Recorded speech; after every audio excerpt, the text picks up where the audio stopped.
Donald Trump likes to put on a show. Not a show like Hamilton. More a show like that Spider-Man musical where the Spider-Man plummet, kept falling out of the sky. Yeah. And they had to keep replacing Spider-Mans because Spider-Mans were in the hospital. Mm-hmm. And Bono wrote a song and then disavowed it. So let's take a look at Trump's press conference from Wednesday and see how he did. Are you at all concerned at the message that has been being sent to the women who are watching this when you use language like con job in relation to allegations I've used of much sexual worse assault? language in my life. Okay, stop. He has. Con job. That's like probably the nicest phrase I've ever used. I mean, con job. It is. It's a con job. You know, confidence. It's a confidence job, but they should. Okay. They did the same thing. Stop.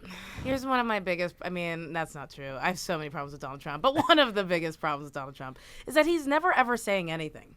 He's literally, he just said con job 40 times just so it would be in the news cycle. Like, it's not even a good soundbite. It's not even good. Why did he keep saying it? It's like you're the puppeting again. Like this guy who ran a con job on America is accusing these poor women of con jobs. And it was so scary to see in Brett Kavanaugh's day that same kind of like pugnacious throw accusations around like kind of attitude. Well, it's also worth remembering that a lot of what Kavanaugh did in his opening statement was a performance for an audience of one, which is why he said, my reputation. There's nothing more important to Donald Trump than the reputation of a white man in power. Before you start it, though, to that point, I don't think Donald Trump would have liked those crocodile tears. I feel like that would have been like, come on, man, don't cry about the quarterback. I just think he wouldn't have liked that. He definitely does not respect male tears. Same. With the Russia investigation, they tried to convince people that I had something to do with Russia. There was no collusion. Think of it. Wait, okay, stop. Did she ask anything about that? No. Okay. She asked about women in particular, and he jumped to Russia, which is really impressive. And by impressive, I mean just the amount of, somebody was telling me this, I wish I could quote who this was, the amount of superlatives in what he says without even really a subject to a sentence. Grammatically, I'm attacking this now, and I'm coming up with question mark. Yeah, no, his presidency is one long dependent clause. I'm in Wisconsin. I'm in Michigan.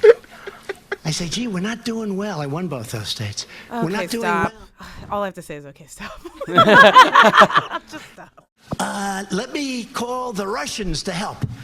Does anybody really believe that? It's a Wait, okay, stop. No one believes that. No one thinks that he was doing poorly in Michigan, Wisconsin, and called them in. Yeah.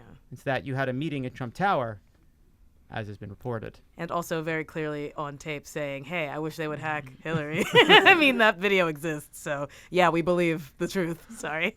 Also, he doesn't recall any of this happening, and all of the witnesses who were there say it didn't happen. In one case, they say, he's a fascist. He's taking over the government. He's the most powerful president ever.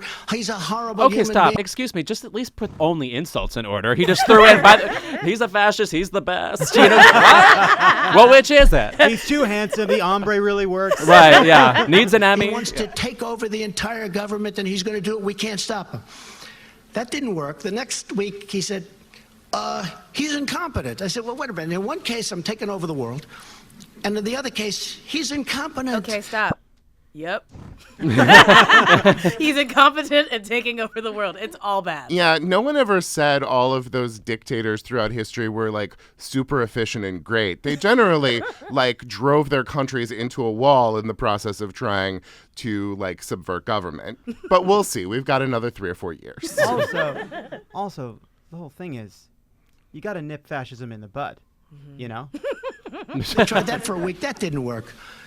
Look, these are very dishonest people. Yesterday, you were talking about your administration's accomplishments at the United Nations, and a lot of the leaders laughed. Why do you think they were Well, that's laughing? fake news. And what was that experience That's like? fake Okay, news. stop. Okay. The video exists. We all laughed. I laughed at the video of people laughing. So you cannot tell us it didn't happen. You put up a reaction video of you laughing at a laughing video on your YouTube channel. Man, it's just nice in a terrible week to remember that Donald Trump sees the world in terms of bully and humiliated victim, and there's nothing worse to him than being laughed at. It is the worst thing that could happen to a person. Well, isn't he our president because Obama made jokes about him at that one White House? Shut up, Yes, Louis. and then people laughed. How about you shut the fuck up? God, were you going to say something? I'm going to go to a different white gay man. We have so many options.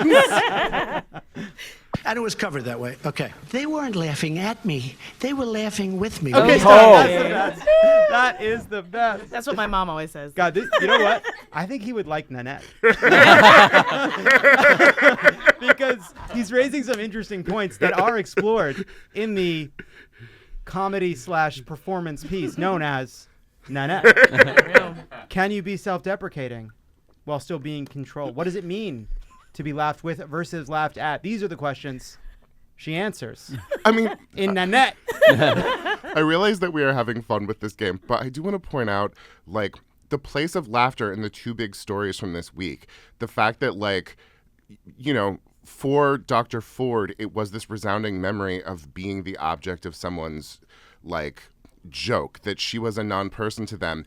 And Trump's inability to even, like, face the fact that he is being laughed at and not respected. Like, this is a government for bullies. For that reason, it doesn't have much place for women, doesn't have much place for people of color, or people of our queer ilk. Yeah, it really does. It is, you know, I've said this before, but like Donald Trump is the baby boomer supernova.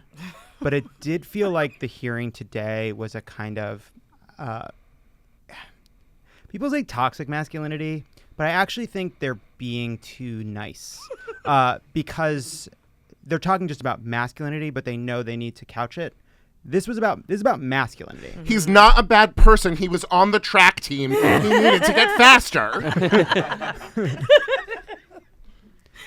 I had a great time at Beach Week. We'll get to fucking Beach Week.